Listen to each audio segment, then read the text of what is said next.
The road did not lead anywhere important. It was one of those brittle stretches where dust hangs low and the sun presses down without mercy, where even the shrubs looked tired of holding their shape. The man drove with the window cracked just enough to let in dry air, listening to the soft rattle of the vehicle and his own breathing. Then something broke the pattern of stones and thorn. A shape lay near the roadside, close enough to be seen, far enough to be ignored if the mind was already elsewhere. He eased off the accelerator, as if his body had decided before his thoughts could argue. The vehicle rolled to a stop, gravel whispering beneath the tires. A lion lay stretched on its side, half turned toward the road. It did not lift its head. Its chest rose and fell in shallow, uneven movements, each breath appearing to cost more than it should. The ribs showed through the coat in a way that did not belong to a creature built for power. The skin around the flanks clung too tightly, pulled inward by hunger. Flies drifted around the muzzle and the corners of the eyes, landing and lifting again. For a moment the man only watched, hands still on the steering wheel. The air outside the car felt absent of sound, as though the land had paused. No birds called from the scrub. The silence did not feel peaceful. It felt like waiting. He opened the door slowly, not to approach, but to step into the world beyond the glass. Heat rolled over him, heavy and immediate. The lion's ear twitched once, not in alertness, but as a tired reflex against the insects. Its tail lay slack in the dust, fur dulled by dryness. The paws, large and once decisive, looked drained of purpose. Instinct urged him forward, to prove that stopping meant more than curiosity. But he stayed where he was, letting distance remain. A sick predator was still a predator, and dignity mattered even in weakness. The lion's eyes opened briefly, pale and unfocused, then closed again as if light itself was too much. He checked the road behind him. Nothing came. The horizon held only shimmering air. He could have driven on and told himself there was nothing he could do. Yet the quiet around the animal felt wrong, too still, too final, like the land had already decided the ending. The smallest decision formed without ceremony, to stay, to watch, to respect what was in front of him. He crouched beside the open door and reached for his phone, keeping his movements measured. Calling for help meant pulling other people into this moment, turning a private encounter into action. Still, he knew that standing alone would not change the lion's breathing, or the way its belly failed to rise with strength. When he spoke, it was barely above a murmur. "It's okay," he said, more for calm than for comfort. The lion did not react. Its whiskers shifted with each breath. A faint tremor ran through one shoulder and passed. Dust clung to the edge of its nose where the ground had touched it. Farther out, a thin wind moved through the grass, bending it in slow waves. He remained there, unhurried and attentive, giving the animal room to exist without pressure. Time stretched wide on the empty roadside. Above them, the sun climbed without sympathy, and the land held its silence. In that stillness, the man kept his distance, as if refusing to leave could hold the world open a little longer for now, quietly. He came back the way he had left, but nothing in him felt the same. The road looked unchanged, dust, pale brush, sun hung high, yet his hands held the steering wheel with a steadier purpose now. Beside him sat a container of water, not dramatic, not heroic, just heavy enough to remind him that time mattered.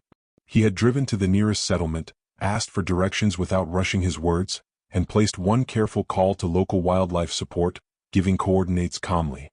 When the lion came into view again, the stillness returned, but it no longer felt like an ending. It felt like a fragile pause, the kind that could hold a breath between two outcomes. The animal lay near the roadside where the ground was baked hard. Its sides moved in shallow rises, uneven but present. Heat shimmered above its coat, blurring the outline at the edges, as if the air struggled to hold the shape of it. The man stepped out and stayed several meters away.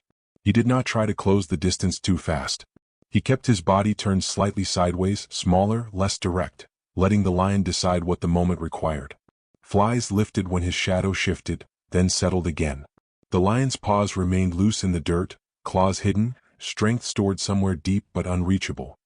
He set the water down gently, lowering it in a slow arc so the movement would not startle. The sound of plastic touching earth was soft, almost swallowed by the wind.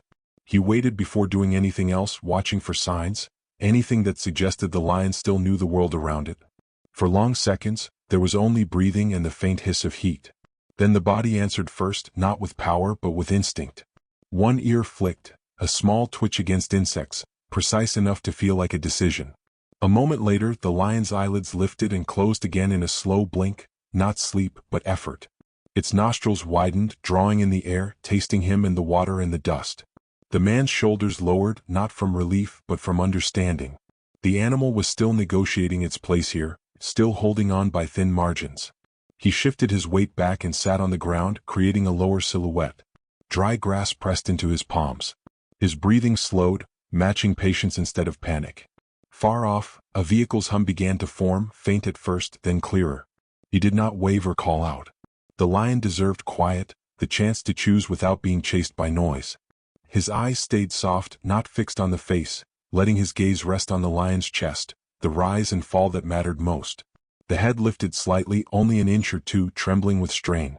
The neck tightened, then eased. The lion did not stand, did not gather itself, but the lift changed the air, proving the body was still listening for reasons to stay. The tongue moved once across cracked lips, leaving a darker line of moisture behind.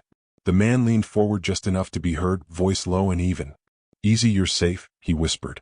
The lion's eyes opened again, lingering longer this time, reflecting the pale sky. It looked through him rather than at him, but awareness was there, quiet, cautious, alive. Wind slid across the roadside, carrying dust and the faint promise of help approaching, while the man remained still, letting those small signs feel sacred for now too. The hum of the approaching vehicle stayed low, as if even the engine had learned to respect what lay beside the road. When it finally appeared through the shimmer of heat, it slowed well before reaching the lion. Two responders stepped out first, then another, their movements unhurried, their voices kept small. No one ran.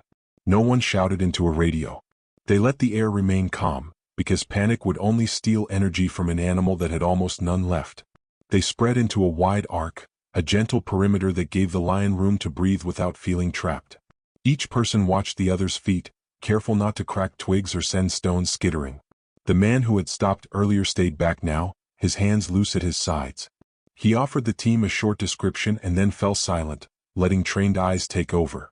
From a respectful distance, the responders began to read the lion through breath, posture, and the small betrayals of the body. Ribs pressed sharply beneath the coat. The belly looked drawn in tight. The coat was dull with dust, flattened where the earth had held him too long. Flies drifted near the muzzle, landing and lifting as his shallow breaths moved them. One responder crouched low to soften their outline. Another eased a container of water onto the ground and slid it forward without scraping the dirt. The lion's ear flicked once, delayed but deliberate, then stilled. A slow blink followed, heavy with effort. For a moment his head lifted a fraction, trembling, then sank back down as if the muscles could not finish the task. A thin rasp escaped his throat, more air than sound. "Easy," a responder murmured. No one touched him yet. Observation came first. Binoculars tracked along his flanks for swelling, along his legs for angles that didn't belong. Another responder scanned the ground for blood darkened into dust, for drag marks, for signs of struggle. There was no clear trail, only hard earth and exhaustion. The way one forepaw curled inward, the way his shoulder sat uneven when he tried to shift. Dehydration was the first obvious enemy. In this heat, water left the body faster than the body could spare it. The lion's gums, glimpsed when he parted his jaw, looked pale. His breathing stayed shallow, but what concerned them more was the rhythm, how it would pause, hold, then resume as if something inside him kept catching.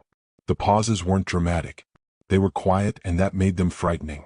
The team exchanged brief glances, not rushed, but serious, considering injury in the chest, infection, heat stress, a wound hidden under fur. They kept their bodies calm, their faces neutral, because wild animals read tension even when they cannot name it. A hand lifted slowly to signal spacing, to keep the perimeter wide and clean. They prepared sedation with measured care, calculating dosage from the lion's frame and adjusting for how much weight he had lost. The dart gun was held low, not raised until the final moment, because the goal was not to dominate him, but to guide him into a state where help could reach him without panic. The man watched as the lion's eyes opened again, unfocused but present, catching the light like dull glass. The lion did not plead or threaten. He simply held the world at a distance, tired and cautious. Around him, the responders moved like slow shadows, respectful, precise, turning rescue into restraint, the kind of care that helps without taking dignity. The preparation stayed quiet, almost ceremonial. A stretcher was laid on the hard ground a few meters away, straps loosened and ready. One responder checked the sedative kit again while another watched the lion's chest for the smallest change. They did not crowd him. They did not raise their voices. The space they kept was its own kind of respect. The lion lay with his chin near the dust, eyes half open, breathing shallow. Every few seconds the rhythm faltered, a pause that stretched just long enough to worry the people watching, then the breath returned again, thin, stubborn, present. His ears flicked weakly at flies. The tip of his tail shifted once, tracing a line in the dirt as if the body was trying to remember movement.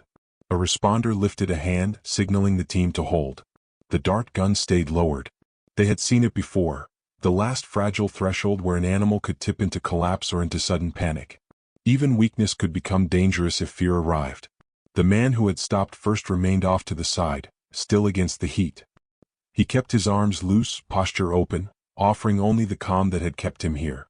His eyes stayed on the lion's breathing, willing it to continue without turning it into a demand. Then the lion moved. At first it was only a shift of shoulder and hip, a slow gathering of weight beneath skin pulled tight over bone. Dust lifted under his foreleg. The paw pressed down again, searching for purchase. The responders tensed without stepping forward, disbelief held in check by training. The lion's head lifted higher than before, neck trembling, jaw parting slightly as if air itself was difficult to pull in. He rose in stages, not with grace but with stubborn effort. Front legs locked, shook, held. The hindquarters followed, heavy and delayed, then straightened. For a heartbeat he stood, tall but unsteady, ribs flaring with each breath. Heat shimmered around him, turning his outline into a wavering mirage. No one moved. The perimeter widened by instinct, giving him room to choose. And he chose the man. The lion took one step, then another, paws landing soft despite their size. His gait was uneven, the weight favoring one side as if an injury argued with every movement. He stopped once, swayed, then continued. The man did not retreat. He did not advance. He simply let his hand hang down, fingers open, ready to be still. When the lion reached him, he lowered his head with a slow, heavy motion.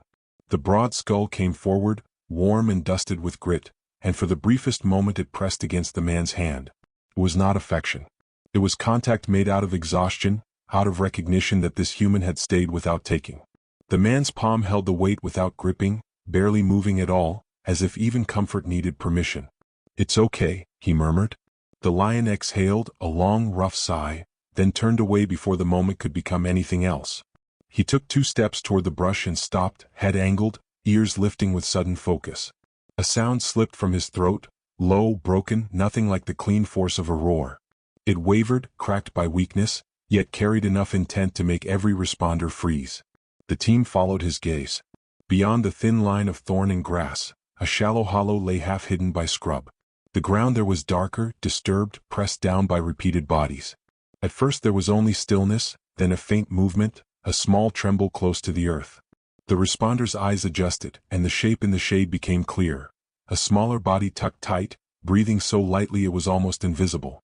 The lion stood between the roadside and that hidden place, shaking with effort, as if he had held himself upright not for pride, but to point them there. For the first time the rescue widened. It was no longer only about saving a weakened lion beside the road. It was also about what he had been trying to reach, even as his own strength emptied out under the sun. They moved with the same restraint that had kept the roadside calm, only now their attention spread wider, softer, as if the ground itself had asked for patience. The responders did not rush into the hollow. They approached in a slow arc, scanning the brush first, reading the wind, watching for any sign that the situation could still shift. The lion remained upright behind them, chest heaving, legs trembling, holding himself together long enough to witness what they would find. Inside the shallow depression, the earth told its story in quiet marks.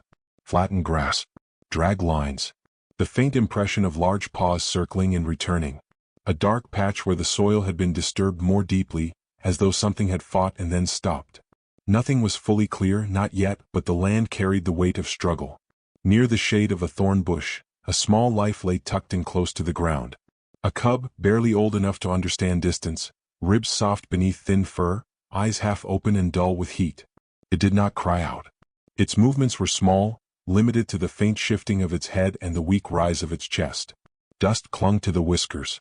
The ears twitched once, slow and uncertain, as though even sound felt heavy. One responder knelt at the edge of the hollow, keeping space between their body and the cub. Another angled a piece of shade cloth to block the direct sun without touching the animal. They poured water into a shallow dish and set it near the cub, not forcing, not pushing. Help was offered like something the wild could accept or refuse. The lion's breathing grew rougher behind them, a pattern of effort and pause. The responders did not ignore him. They returned to him in turns, placing another container of water in the open, letting the scent of it carry. They evaluated from the outside: dehydration, weakness, the possibility of injury hidden under fur and dust, and considered the thin line between intervention and harm. A sedative could calm the body, but it could also steal the last strength needed to remain alert in a vulnerable moment. They chose quiet measures instead: shade, water, time. A plan made with humility. The man stayed still, watching the cub's eyes blink slowly, watching the lion's ears lift and fall, measuring the world by small signs of life that refused to surrender. He understood then why the lion had not left. It was not stubbornness. It was the last remaining thread of duty, held even when the body could barely stand. When enough water had been placed and the shade shifted to cover the hollow, the responders began to step back. Their retreat was deliberate, giving space the way they had given it from the beginning.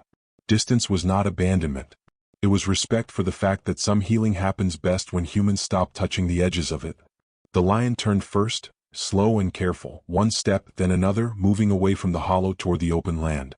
The cub stirred again, a faint lift of the head, then a settling back into shade. The lion paused, looking once more in that direction, and then continued, his outline thinning into the heat. The responders held their positions until the movement of the lions carried into the wider grasslands, until the land reclaimed its quiet. Then they left as they had arrived, soft voices, slow feet, leaving behind water in the dust and the feeling of something witnessed, not owned. Far off, the light began to warm toward evening, and the wind moved through the grass as if carrying the moment away like a secret held with reverence.